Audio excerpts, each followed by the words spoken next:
21대 국회는 다음 달 30일 첫 발을 내딛습니다. 앞서 보신 것처럼 사실상 양당제로 회귀하면서 많은 과제를 안고 출발할 것으로 보이는데요. 21대 총선에 나타난 민심, 그에 따른 전국 전망을 친절한 뉴스 이윤희 기자와 좀 더 짚어보겠습니다. 자, 이 기자, 이번 총선 결과는 각 당의 권력 지형에도 변화를 가져올 것으로 예상이 되는데요. 먼저 더불어민주당, 당권뿐만 아니라 차기 대권 주자 논의가 본격화할 분위기죠. 누구보다 이낙연 전 국무총리가 여러 면에서 유리한 고지를 선점하게 됐습니다. 보수 야당의 유력한 대선 주자를 꺾고 당선된 것도 의미가 있지만 당내 코로나19 국난 극복위원장으로 활약하고 선거대책위원장으로서 총선 승리를 이끈 공까지 두루 평가받는 분위기입니다. 소감 들어보겠습니다. 부족한 저에게 국회의원의 일을 맡겨주신 종로 구민께 감사드립니다.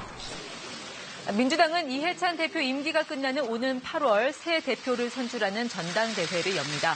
여기서 이낙연 전 국무총리가 당권에 도전할지가 우선 관심사입니다.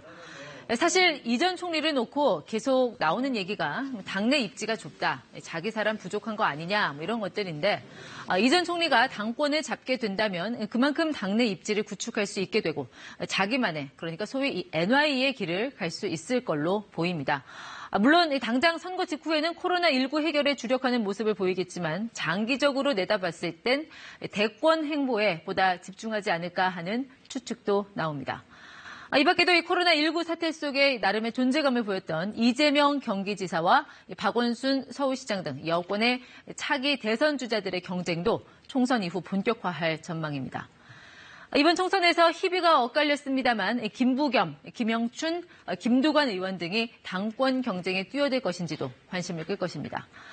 21대 국회의원 총선거는 끝났지만 민주당 내 당권 경쟁과 2022년 대선 경쟁은 이제 막 시작됐습니다.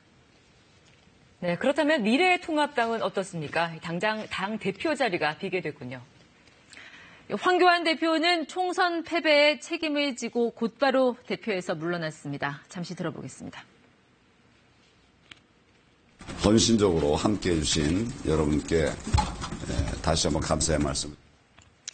사실상 이 무주공산이 된 미래통합당 당권과 관련해 눈길을 끄는 인물은 홍준표 전 대표입니다. 이번 총선서 공천 탈락에 반발해 무소속으로 출마한 뒤 살아 돌아왔습니다.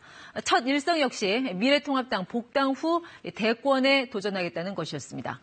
황교안 대표가 이 무소속 출마자의 복당을 불허한다는 입장을 밝힌 적이 있지만 대표가 사퇴한 지금 상황이 달라질 가능성은 있다고 봐야 할 겁니다.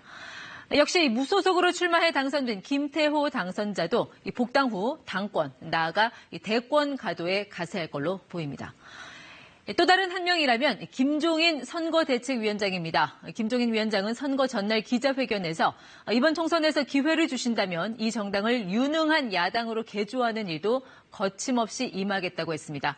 그러나 기자들이 총선 이후의 역할에 대해 질문하자 선거 끝남과 동시에 나는 원래 나의 위치로 돌아갈 것이라는 걸 분명히 말한다고 했습니다. 자, 어느 쪽이 진심일까요?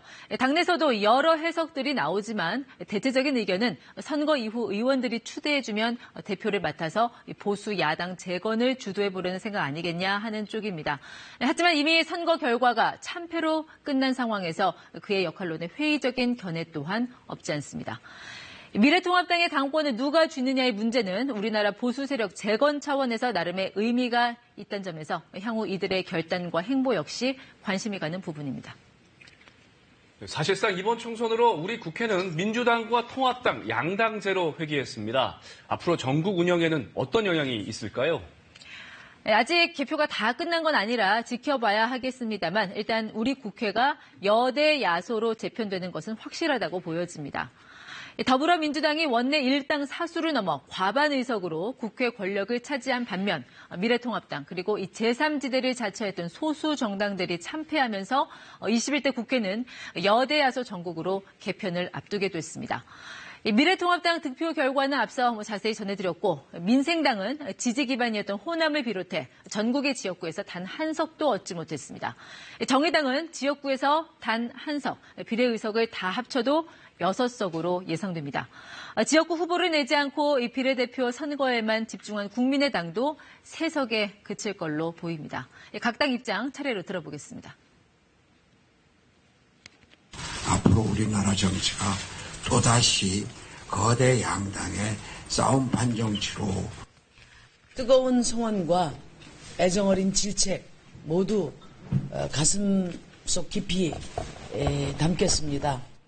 국민들의 뜻에 따라서 일하는 정치, 그리고 삶의 문제를 해결하는 정치.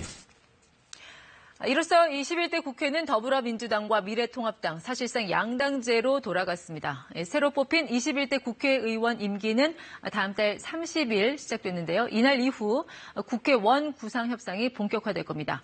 국회의장은 누가 맡을지, 그 외에 국회 부의장, 또 각 상임위원장을 배분하는 원 구성 협상을 해야 합니다. 지난해 선거법과 검찰개혁법 국회 처리 과정에서 국회의장의 역할이 매우 중요하다는 사실이 입증됐습니다만 이번 총선 여당의 압승으로 국회의장 자리는 더불어민주당이 무난히 차지하게 될 걸로 보입니다.